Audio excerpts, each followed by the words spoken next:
I used to try to fit in, odd man out. I could never conform, I'ma stand out. Trying to be like them, it never panned out. I took a different route. Hey guys, what's up? Welcome back to Beautiful Ashes. It's your girl Toya, and I'm back with another video for y'all. Hope y'all had a good week. My week was good. I'm glad that it's the weekend. Cheers to the weekend. So anyway, what we've been talking about? We've been talking about a lot of stuff. We've been talking about marriage, cheating, gaslighting, manipulation. We've been talking about a lot of stuff, right? So hopefully y'all been following in the videos, but if y'all haven't, no worries, they're gonna be there forever. Just go back, look at my last few videos, and you'll be right up to speed with us. So tonight, what are we talking about? Stop ignoring the red flags.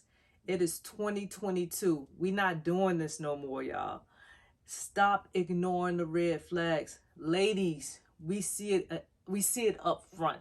We see it out the gate. We see them everywhere around us, but we choose to ignore them. What's the purpose of red flags if you're not going to stop when you see them? Like, we have to start paying attention, and we have to start going with our gut out the gate. Like, we cannot continue to push through in these relationships, kicking it, chilling, talking to people, whatever, when we see these things up front. Because if we do that and it don't end up the way we want, we ain't got nobody to blame but ourselves, right? All right, what's some red flags that you see out the gate? Give me some examples. I can't hear y'all, but I know eventually I'm gonna be speaking in front of an audience, so I gotta practice, because y'all gonna be in front of me and I'm gonna be talking to y'all, and y'all gonna be engaged with me. One day y'all gonna leave me some comments too. I'm speaking into existence, right? So anyhow, all right, red flags, you ask. Right out the gate, dishonesty. That's a big one. And dishonesty typically comes very, very early in a relationship. And a lot of times it can be small, so we tend to ignore it. Hey, what's your name? Tony. 2 weeks later, you find out their name is Michael. Like, you said your name was Tony. No. My friends call me Tony, but no, my real name Michael. And you find out Michael ain't nowhere in none of their names, Coming to find out, they got an alias. When they kicking it with these girls over here, they Michael. They kicking it with these ones over here, they Tony. Like, guys play these type of games. So even though it seems small, like, oh, it's just his name or whatever. Some guys lie about their age. Some guys lie about where they live at. But think about it.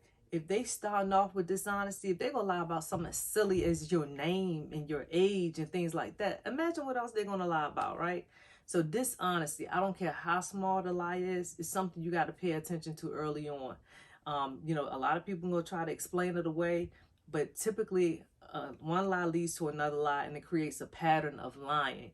So no matter how small the lie is, understand, if they have the ability to lie to you, look you in your eye with a straight face and lie, then that's probably a characteristic that they have that's going to continue on throughout the relationship. So you got to look out for dishonesty.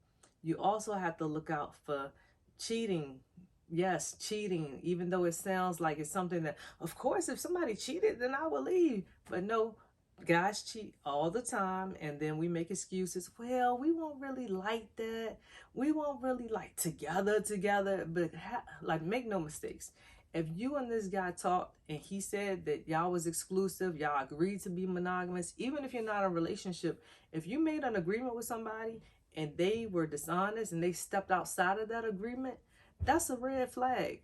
Like, no matter how you dress it up, it's a red flag. Another red flag is over-promising and under-delivering. So they're saying like, oh yeah, we're going to do this, we're going to do that. I'm going to give you this, I'm going to give you that. And they don't come through. Like, they making all these promises, they doing a lot of talking, but barely ever do the actions back up what they saying. So look out for people that promise and overpromise but underdeliver. They say they're going to do this, they say they're going to do that, but they never back it up in their actions. That's a huge one, y'all, because a lot of times you get with people and it's just like, yeah, I'm going to call you tonight. I'm going to call you around 7, 8 o'clock. Or no, even better. You got a lot of guys that be like, I'm going to call you when I get out the shower. You heard that before? I'm going to call you when I get off. I'm on the phone with my mother. I'm going to hit you back. And you don't hear from them till either the next day, 2 days later, if that, things like that, y'all. It's like stuff that happens so early on when you're first talking to somebody. If you just pay attention initially, and you really just hung on to those things and you didn't sweep them under the rug, it'll prevent you from a lot of heartbreak in the future. Okay, another red flag, somebody that's super controlling. At first it sounds like, oh, this person's really into me, but then they try to keep you away from your friends, keep you away from your family, keep you away from your business, your hobby. They really try to kind of keep you boxed into their little bubble, into their little world. So look out for people that are controlling early on, because sometimes that can lead to abuse, physical and verbal abuse, and sometimes even mental abuse. So don't allow somebody to control you. Because I know for myself and for a lot of girls, like sometimes, you want a guy that shows a little jealousy or a little possessiveness. And it's cute early on. I can admit to that. Like, I used to feel like if a guy was real, like, possessive of me, or a guy that was, like, kind of jealous, it's just like, ooh, girl, he like me. He don't like, he into me. Like, no. Like, sometimes when they display that and it's over the top, that could definitely lead into something more serious in a relationship. So you want to look out for people that are a little too possessive, a little too jealous. Like, there has to be a fine line with that. You want someone that cares, but not someone that's controlling or overly possessive or jealous. Oh, ooh, another red flag is somebody that don't make enough time for you. Look, trust me when I tell you this. A guy is going to make time for you if he's into you. You don't have to guess about it. You don't have to think about it. If a guy's into you, you're going to know it because he's going to show it to you. Like, everybody makes time for what they're passionate about. Everybody makes time for the things that they want to make time for. So, like, you mean to tell me, like, out of a 24-hour day, you couldn't find 30 minutes to text me or to call me? You got to think about stuff like that because we fall for it so often. Oh, girl, I was busy. I had to work. I had to go see my mama. I had to go get something to eat. So in all your travels, your phone, it was dead the whole time. You couldn't pick it up for 2 seconds. Like, hey, girl, how you doing? Was thinking about you, or call me or anything. Like, that's a big red flag, y'all. I'm telling you, if they into you, they're going to make the time for you. Do not fall for the okie doke. When they was like, oh, I'm just so busy. I'm so busy means I'm not into you. I hate to be the bearer of bad news, but the only reason I'm telling y'all is because I've been through it. I know the game because I've been through it. And it was like when I was going through it, like, yo, why I gotta go through all this? But now I know it's to help other people. It's to give y'all the game to prevent y'all from getting hurt. But I know some people gotta learn on their own. I was one of those people. I had to learn. You can tell me the stove hot all day, but I had to touch it just to make sure. And I always thought my situation is different. You don't know them. You don't know them like I know them. If it walk like a duck, quack like a duck, guess what it is? It's a duck. If they are living with another woman, it's very, very rare that they'll be living with another woman and don't have some type of involvement with that woman. Oh, we separated, but we getting a divorce. Oh, well, we have a child together. We in the house for the child. You do not want to get involved with anybody that's still involved with someone else. Point blank, period.